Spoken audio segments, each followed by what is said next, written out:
The gravedigger grabbed my arm as I walked away from my father's casket. "Sir." His voice was low, urgent. "I need to tell you something." "Not now." I tried to pull away. My mother was waiting by the car. The other mourners were dispersing. I had a eulogy in my pocket that I'd barely managed to deliver without breaking down. My father was dead. Raymond Mercer, 66 years old. Heart attack, they said. Found him in his study 3 days ago, slumped over his desk, gone before the paramedics arrived.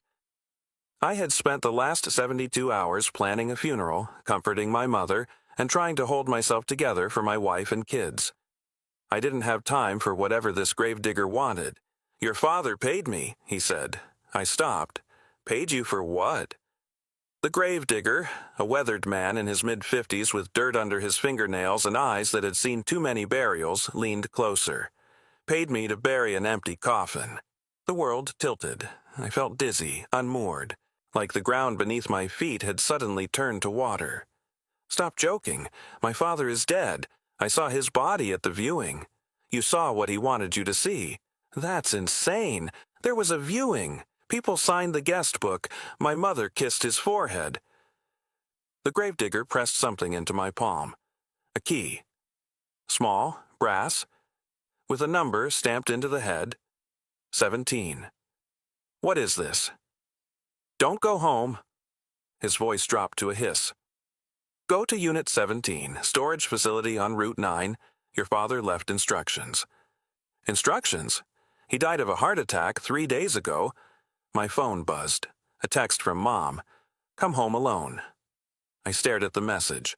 Something about it felt wrong. My mother never texted like that. Short, commanding, no greeting, no honey or sweetheart like she always used. The gravedigger saw the screen. His face went pale. "Don't," he said. "Whatever you do, don't go home. Not yet. Go to Unit 17. Now." "Why? What's going on? Is this some kind of sick joke?" "Your father said you'd ask questions, said you were a lawyer, always needing proof." He reached into his pocket and pulled out an envelope yellowed and worn. "He gave me this 20 years ago. Told me to give it to you if I ever had to deliver the key." I took the envelope. My name was written on the front in my father's handwriting. 20 years ago? "He's been planning this for a long time, son. Whatever's in that storage unit, he wanted you to find it. And whatever that text message means," he nodded at my phone, "your father was afraid of it, afraid enough to fake his own death." He turned and walked away, disappearing between the headstones. I stood alone at my father's grave, holding a key in one hand and an envelope in the other. The coffin behind me was empty. My mother's text glowed on my phone, and nothing in my life made sense anymore. I didn't go home. I don't know why. Instinct, maybe? The look on the gravedigger's face? The wrongness of my mother's message? Or maybe it was the envelope. I opened it in my car, parked at the edge of the cemetery, hands trembling so badly I could barely tear the seal. Inside was a single sheet of paper, covered in my father's handwriting. "Julian, if you're reading this, then Marcus has given you the key, which means I've had to disappear. I know you have questions. I know you're confused, angry, probably convinced this is some kind of elaborate prank. It's not. Everything I'm about to tell you is true, and I'm sorry, sorrier than you'll ever know, that I've had to keep it from you for so long. Go to Unit 17, Route 9 storage. The key will open the door. Inside, you'll find everything you need to understand. But Julian, and this is the most important part, do not go home. Not until you've been to the unit. Not until you understand what's happening. If you've received a message from your mother asking you to come home, especially if it sounds wrong or out of character, do not. Go. They have her. They're using her to get to you. I will explain everything, I promise. Trust no one except the woman at the storage facility. Her name is Patricia. She's expecting you. I love you, son. I've always loved you. And everything I've done, everything has been to protect you and your family. Go to Unit 17, now." That I read the letter 3 times. Then I started my car and drove to Route 9. Route 9. Storage was a sprawling complex on the outskirts of town. rows of corrugated metal units, security cameras, a chain-link fence with barbed wire on top. At the front office, a woman was waiting. Julian Mercer? She was in her late 40s, professional, with sharp eyes and a posture that suggested military or law enforcement. She was wearing civilian clothes, but something about her screamed federal agent. Patricia? Agent Patricia Holloway, FBI. She flashed a badge, then pocketed it just as quickly. Your father said you'd come. Follow me. Wait, FBI? What does the FBI have to do with my father? Everything will be explained, but not here. She glanced at the security cameras. We're being watched. We need to move. She led me through the maze of storage units, past numbers 1 through 16 until we reached a unit at the very back of the complex. Unit 17. Use the key, Patricia said. I inserted the brass key into the padlock. It turned smoothly. The lock clicked open. I lifted the rolling door, and my father stood up from a chair inside. Julian? He looked older than he had at the viewing, more tired but alive. Unmistakably, impossibly alive. Dad? I know this is a lot, but I need you to come inside and close the door. Now, before anyone sees. I stumbled into the unit. Patricia followed, pulling the door down behind us. The space was larger than I expected. Not a typical storage unit, this was a fully equipped safe house. A cot in one corner, a small refrigerator, computer monitors showing security feeds from multiple locations, a wall covered with photographs, documents, maps, red string connecting different points like something out of a conspiracy thriller. And in the center of it all, my father, Raymond Mercer, the man I had buried an hour ago. How? It was the only word I could manage. Sit down, son. He gestured to a folding chair. This is going to take a while. I sat. My legs wouldn't have held me anyway. The body at the viewing, whose was it? A cadaver from a medical school. Same height, same build. The funeral home was compensated to not ask questions. He paused. I've been planning this for months, Julian, ever since I found out Victor Crane was getting out of prison. Victor Crane? Who is Victor Crane? My father exchanged a look with Patricia. Then he took a breath. He's the reason I've been lying to you for your entire adult life. The story took 2 hours to tell. In 1995, my father was 37 years old, a successful accountant with a growing practice and a roster of wealthy clients. One of those clients was a man named Victor Crane. Crane ran a legitimate import-export business on paper. In reality, he was one of the most powerful money launderers on the East Coast, cleaning cash for organized crime families from Boston to Miami. My father didn't know this at first. He just saw the numbers, the deposits, the transfers, the shell companies. It took him 6 months to realize what was happening. By then, he was in too deep. I could have walked away, he said. Could have pretended I didn't see anything. That's what most people would have done. But you didn't. No. I went to the FBI. He nodded at Patricia. She was my handler. 28 years old, just made agent. They assigned her to me because no one thought the case would go anywhere. It went somewhere, Patricia said. Your father wore a wire for 2 years, gathered enough evidence to bring down Crane's entire operation, hundreds of millions in laundered money, connections to 6 different crime families. In 1998, I testified. My father continued. Crane was convicted. Sentenced to 30 years. He paused. I was supposed to go into witness protection, but the FBI convinced me the threat was over. Crane would die in prison, they said. His organization was dismantled. I could live a normal life. And you believed them. I wanted to believe them. Your mother and I had just gotten married. We wanted children. I couldn't imagine raising a family and hiding, always looking over my shoulder. So you stayed. I stayed, changed some habits, stayed vigilant. But as the years passed, I let my guard down. Crane was in prison, his people had scattered. I thought it was over. He stood up, walked to the wall of photographs. Then, 3 months ago, Victor Crane was released. The photo showed a man in his late 50s. Silver hair, cold eyes, the face of someone who had spent 25 years in prison planning revenge. Good behavior, my father said bitterly. 25 years instead of 30. And the day he walked out of that prison, he started putting together his plans. Plans for what? For this. He pointed to another section of the wall. Photos of our family. Me, my mother, Celeste, Emma, and Oliver. My blood went cold. He's targeting us? Everyone, the entire Mercer family. He's had 25 years to think about what I did to him. 25 years to plan his revenge. My father's voice cracked. He wants to kill everyone I love, Julian, and then he wants to kill me, slowly. How do you know this? Patricia stepped forward.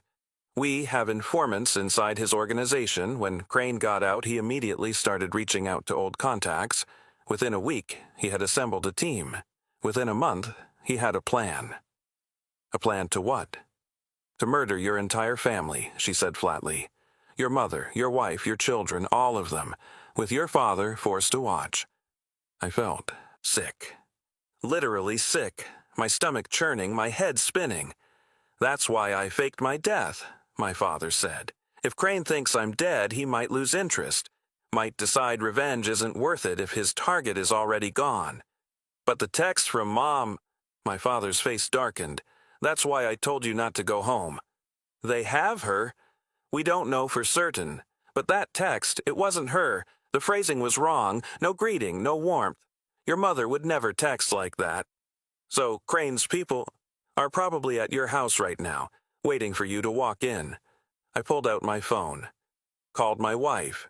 Celeste answered on the second ring. Julian? How was the funeral? When are you coming home? Where are you? At your parents' house. Your mom invited us for dinner after the service. We're just waiting for you and her to get here. My heart stopped.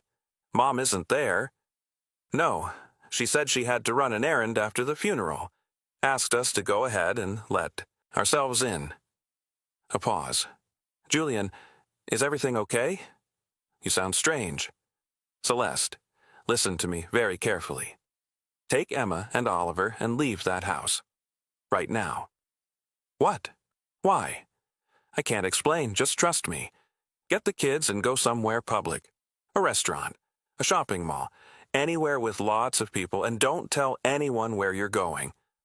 Julian, you're scaring me. I know. I'm sorry, but I need you to do this.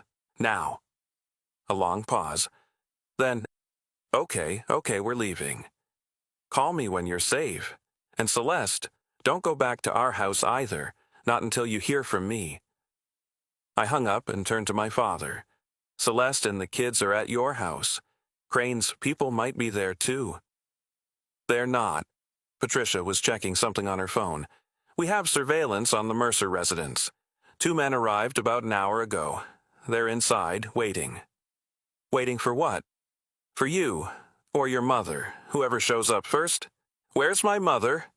My father's face was grim. That's what we need to find out. The next 3 hours were a blur of activity. Patricia called in her team. 6 FBI agents who had been monitoring the situation from a distance. They set up a command center in Unit 17, tracking Crane's movements, analyzing the threat.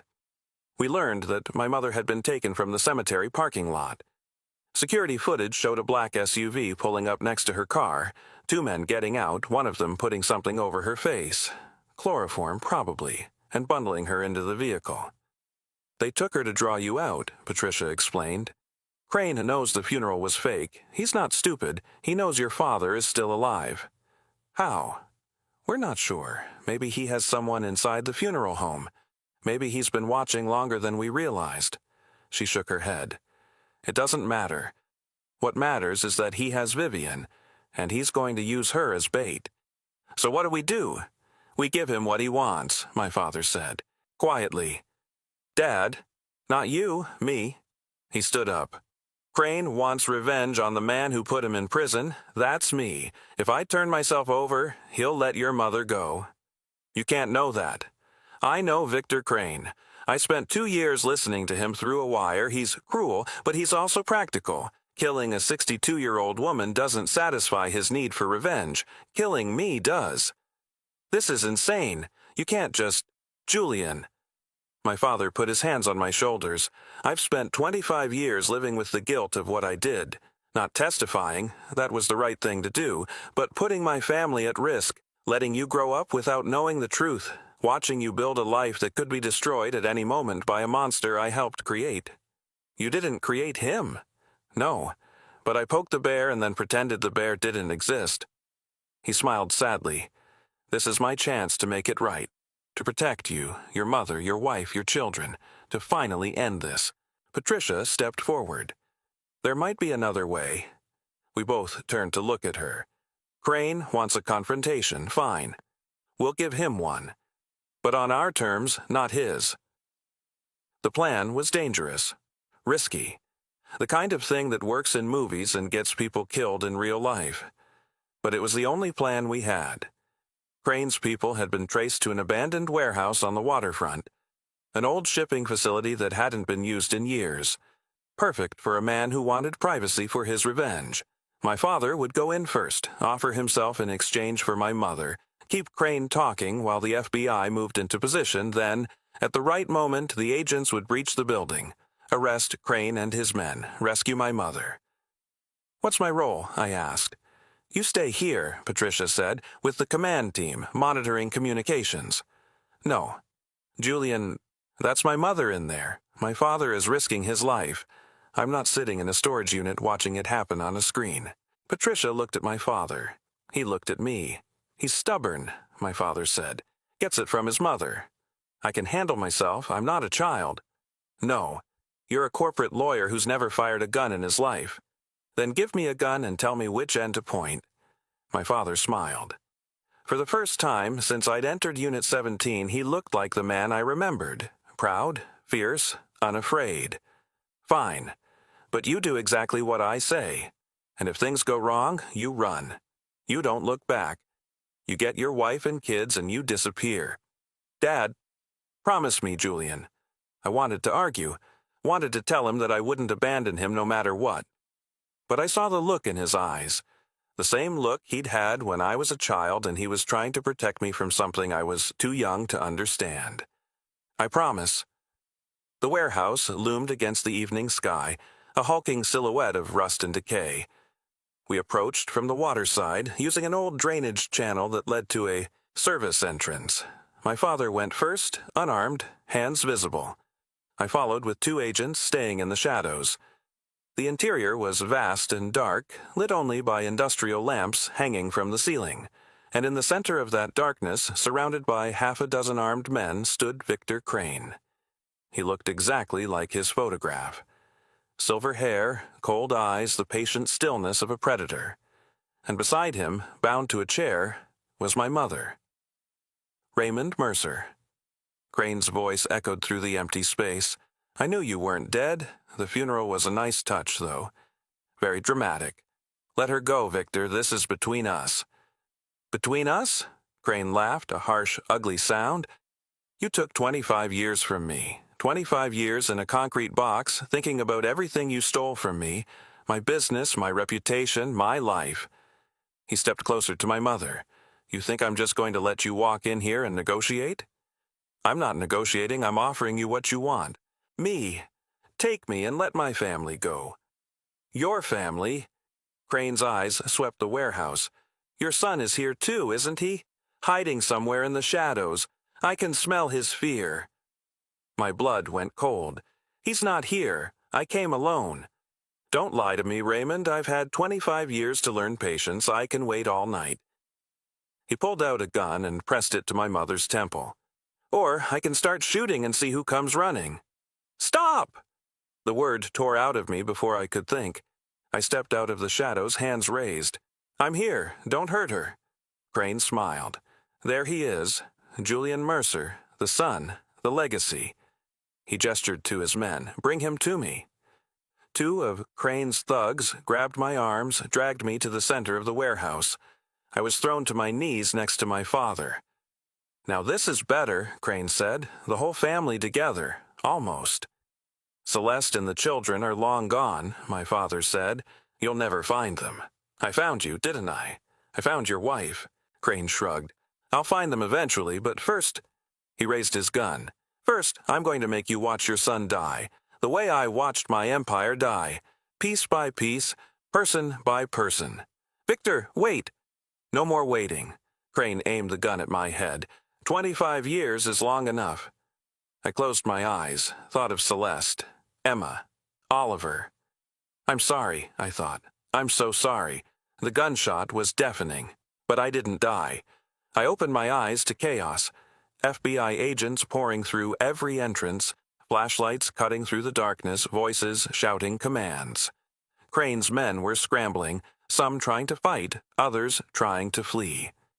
And Crane himself was on the ground, clutching his shoulder, the gun knocked from his hand. Patricia stood over him, her weapon still smoking. Victor Crane, you're under arrest. My father was already at my mother's side, cutting her bonds, pulling her into his arms. Vivian! Vivian, are you okay?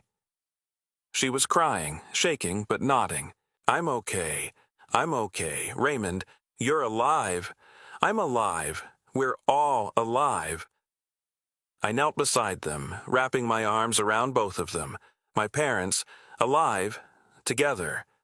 Around us, the FBI was securing the scene, cuffing Crane's men, calling for medical support, photographing evidence.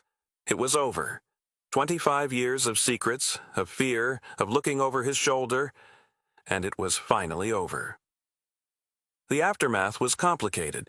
Victor Crane was charged with kidnapping, attempted murder, and a dozen other offenses. This time, there would be no early release for good behavior. He would die in prison. My mother spent a night in the hospital for observation, but she was unharmed, shaken, traumatized, but physically okay. My father had to answer questions, lots of questions. The FBI had sanctioned his faked death, but there were still procedures to follow, reports to file, bureaucratic hoops to jump through, and there was me. Why didn't you tell me? I asked him, 3 days after the warehouse. We were sitting on the porch of a safe house watching the sunset. 25 years, Dad, you could have told me the truth. And what? Burden you with it? Make you live in fear the way I did? He shook his head.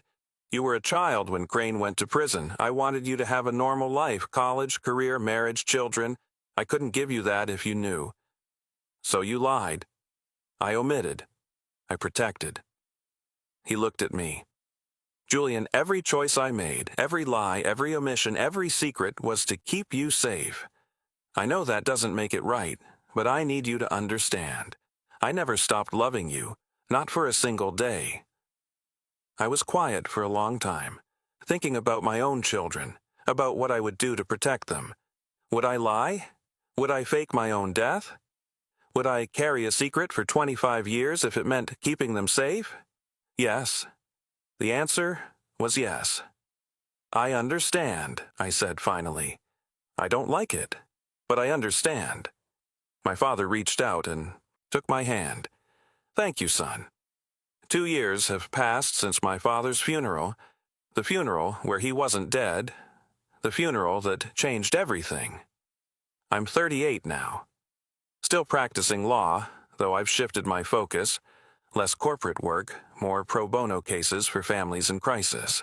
The experience changed me, made me realize what really matters. My father is 68. He and my mother sold their old house, moved to a smaller place on the coast. They're happier than I've ever seen them, free, finally, from the shadow that had hung over them for a quarter century. Celeste knows everything now. I told her the whole story, start to finish, after Crane was arrested. She was angry at first, angry that I had kept her in the dark, that I had put her and the children at risk by driving to that warehouse. But she forgave me, because that's what love does. It forgives. Emma is 8 now, Oliver is 6. They know their grandfather was sick for a while but got better. They don't need to know the rest. Not yet, maybe not ever. We have Sunday dinners at my parents' house. My father grills steaks while my mother plays with the grandchildren. We eat together, laugh together, tell stories about nothing important. Normal family stuff. The kind of stuff I took for granted before I learned how easily it could be taken away. The Gravedigger, Marcus Webb, sent me a Christmas card last year. Glad everything worked out, it said. Your father is a good man. Take care of him. I framed it, put it on my desk as a reminder that sometimes the people who save your life are strangers, that sometimes the truth is hidden for the right reasons, that sometimes the dead don't stay dead, and that's okay. That's more than okay. My father and I talk every day now, not about the past. We've exhausted that subject, turned it over and examined it from every angle. We talk about the future, about my work, his retirement, the kids' school plays and soccer, games, normal father-son stuff. Last week we were sitting on his porch, watching Emma and Oliver chase fireflies in the yard. I never thought I'd have this, he said quietly. Have what? This. Peace. A family that knows the truth and loves me anyway. He looked at me. A son who forgave me. There was nothing to forgive, Dad. There was everything to forgive. I lied to you for your entire life. I put you in danger. I made you think I was dead. You did it to protect me. That doesn't make it right. No, but it makes it understandable. I put my hand on his shoulder. You're my father. Whatever you did, whatever secrets you kept, you're still my father, and I love you. He didn't say anything, just reached up and squeezed my hand. We sat there in silence, watching the children play as the sun sank below the horizon.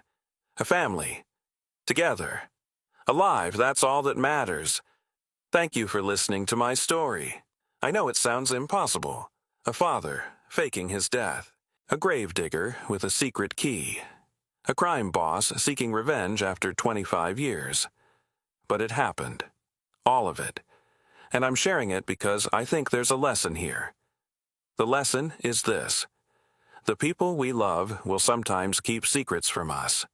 They'll lie to us, hide things from us, make decisions without consulting us, and in the moment, it can feel like betrayal. But sometimes, not always, but sometimes, those secrets are kept out of love. Those lies are told to protect us. Those decisions are made because the person who made them couldn't bear to see us hurt. That's what my father did. He lied to me for 25 years because he loved me too much to burden me with the truth. I'm not saying it was right. I'm not saying you should forgive every lie, trust every secret keeper, accept every omission, but I am saying this. Before you judge, try to understand. Before you condemn, try to empathize. Before you walk away, try to see the love behind the lie, because sometimes the person who hurt you did it because they couldn't stand to see you hurt worse. And that's a kind of love too. Now I want to ask you something. What would you do if you found out your parent faked their death to protect you? Would you be angry or grateful? Would you forgive them or never trust them again? Drop your answer in the comments. I read every single one. If this story moved you, hit that like button. Share it with someone who needs to hear it today. Comment your thoughts below, and subscribe to the channel so you never miss another story. I'll see you in the next one. It's Sunday morning now. The kids are still asleep. Celeste is making coffee. My phone buzzes with a text from my father, coming over for breakfast, bringing Mom's famous pancakes. I smile, text back, doors open. An hour later, we're all sitting around the kitchen table. 3 generations, pancakes and syrup and laughter and love. My father catches my eye, across the table, winks. Not bad for a dead man, he whispers. I laugh. We all laugh. And life, beautiful, complicated, miraculous life, continues.